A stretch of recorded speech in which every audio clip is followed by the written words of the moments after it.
Anong meron ka? Diba lahat sinabi dito Standout quality. Anong standout quality mo compared to the others?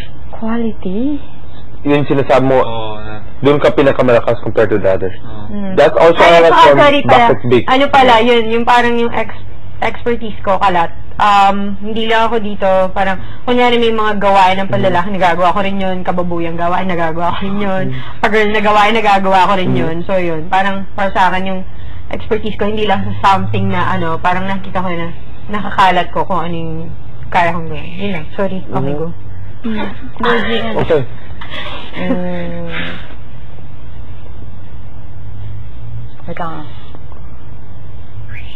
Ano, siguro yun lang, malakas siguro, masasabi ko malakas ang loob ko sa lahat. And like, hindi ko kasi identify, kaya lagi diba kayong tinatanong ko kung may something sa akin, kasi yung pagbabago, hindi ko din naman napapansin. Pero yun lang, lahat ng ano is, from the start sinabi ko na ang pinaka-importante sa akin is yung respect. Makuha ko yung respeto, bigay ko din yung respeto. Kasi feeling ko, isa yun sa mga Formula 1. But like, yung pagtanggap, lalo na dun sa mga shortcomings ko, siguro hindi ko masasabi na agad-agad. Kasi kahit paano nag-a-analyze din ako niyan eh. Kung nangyayari ba talaga to or what. Pero, hindi sa akin mahirap tumanggap kung mali ako. Hindi din sa akin mahirap tumanggap kung nakasakit ako ng tao. At hindi din sa akin mahirap na mag-sorry or humingi ng kapatawaran. But like, siguro, kung nagsasabi man ako ng point ko, hindi kasing straightforward ni Mickey or kasing yung kung paano mag-deliver si Wendy. But like, hindi ko din pinalampas yung chance na hindi ko masabi yung point ko na experience na ni Mickey.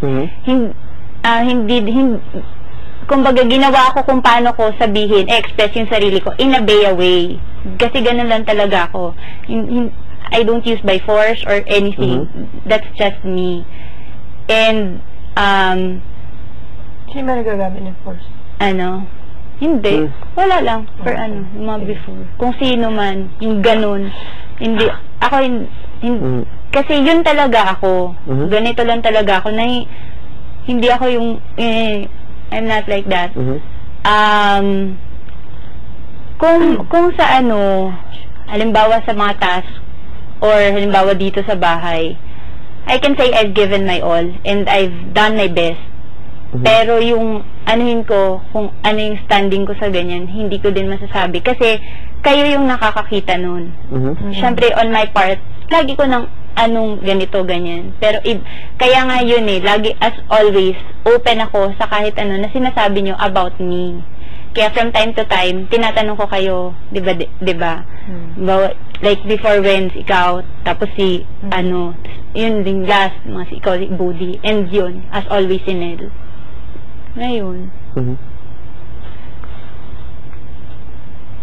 Ano ba?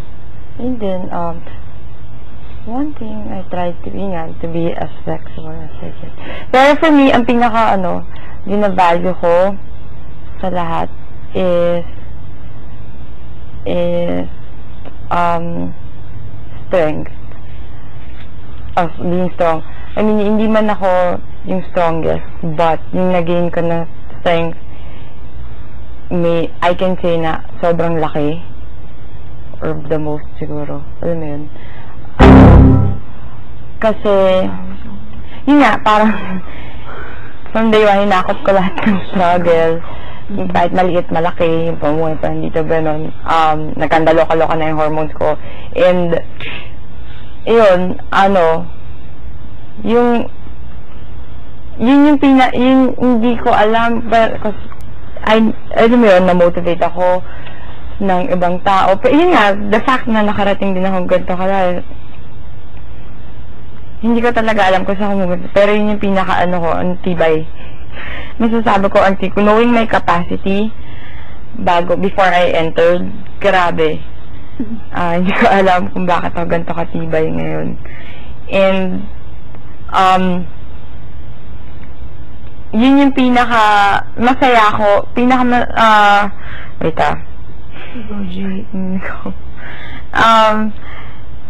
hindi ko... Hihinga ka.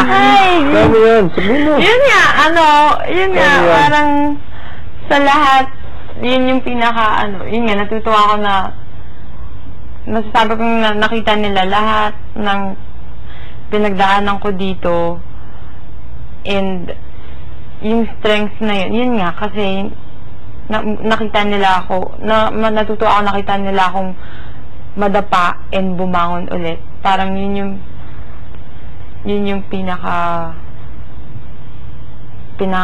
ko. Kaya yung pinaka binavalue ko, alam mo yun, sobrang laking bagay.